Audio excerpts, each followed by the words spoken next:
SASDOவின் பிரதான செய்திகள். தலைப்புச் செய்திகள். இலங்கை தமிழரசு கட்சியின் தலைவர் யார்? சுமந்திரன் பகிரங்க அறிவிப்பு. மன்மோகன் சிங்கின் உடலுக்கு நாமல் ராஜபக்ஷ அஞ்சலி. அரச ஊழியர்களுக்கு விசேட முற்பணம், வெளியான மகிழ்ச்சி தகவல். ஆட்டத்தை ஆரம்பித்த அனுர, CIDக்கு அழைக்கப்பட்ட மஹிந்தவின் மகன். அஜர்பைஜான் விமான விபத்து, ரஷ்யாதான் காரணம் என்கிறது அமெரிக்கா. தொடர்பன விரிவான செய்திகள். இலங்கை தமிழரசு கட்சியின் தலைவர் யார் என்பதை தீர்மானிப்பதற்காக கட்சியின் மத்திய குழு வவுனியாவில் கூடியது. வவுனியா 2ஆம் குறுக்கு தெருவில் அமைந்துள்ள விருந்தினர் விடுதியொன்றில் குறித்த கூட்டமானது ஆரம்பமானது. இந்த நிலையில் இலங்கை தமிழரசு கட்சியின் அரசியல் குழு தலைவராக மாவை சேனாத் ராஜா பதவி வகிப்பதுடன் கட்சியின் பதில் தலைவராக CVK சிவஞானம் பதவி வகிப்பார் என்று ஏகமனதாக தீர்மானிக்கப்பட்டுள்ளதாக முன்னாள் நாடாளுமன்ற உறுப்பினர் MA சுமந்திரன் தெரிவித்துள்ளார். இந்த தீர்மானமானது கட்சியின் யாப்பின் அடிப்படையில் எடுக்கப்பட்டுள்ளதாக அவர் கூறினார். அதேவேளை குறித்த கூட்டத்திலிருந்து முன்னாள் நாடாளுமன்ற உறுப்பினர் சிவமோகன் வெளிநடப்பு செய்துள்ளார். இதன்போது அவர் மத்திய குழுவினால் பதில் தலைவரை நியமனம் செய்ய முடியாது, அது பொதுக்குழுவின் நடவடிக்கை என்று கூறி மத்திய குழுவின் குறித்த தீர்மானம் தவறானது என்று சுட்டிக்காட்டி அவர் வெளியேறியுள்ளமை குறிப்பிடத்தக்கது. இந்தியாவின் முன்னாள் பிரதமர் மறைந்த மன்மோகன் சிங்கின் உடலுக்கு இன்று இலங்கை நாடாளுமன்ற உறுப்பினர் நாமல் ராஜபக்ஷ அஞ்சலி செலுத்தியுள்ளார். உடல்நலக்குறைவால் தனது 92வது வயதில் உயிரிழந்த முன்னாள் இந்திய பிரதமர் மன்மோகன் சிங்கின் உடல் டெல்லியில் உள்ள அவரது இல்லத்தில் வைக்கப்பட்டது.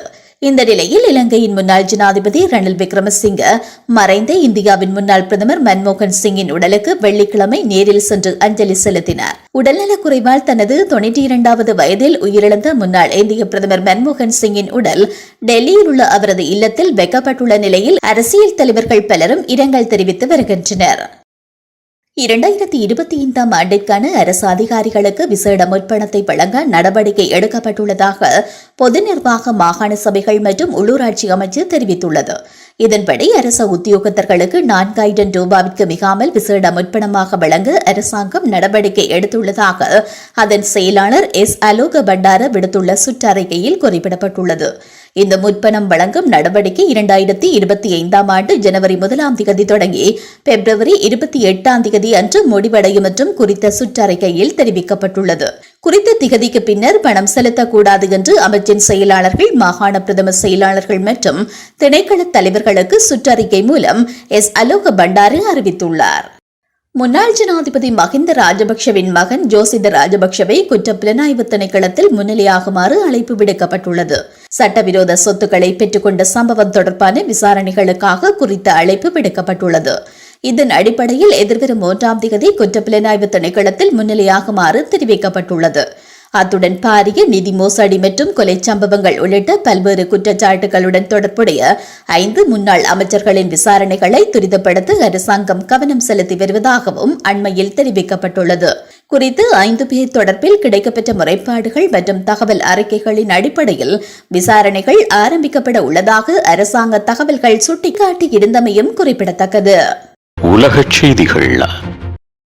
அஜர்பைஜான் விமானம் வீழ்த்தப்பட்டதற்கு ரஷ்யா காரணமாக இருக்கலாம் என்று அமெரிக்கா தெரிவித்துள்ளது. அஜர்பைஜான் ஏர்லைன்ஸ் விமானம் புதன்கிழமை கஜகஸ்தானில் விழுந்தது.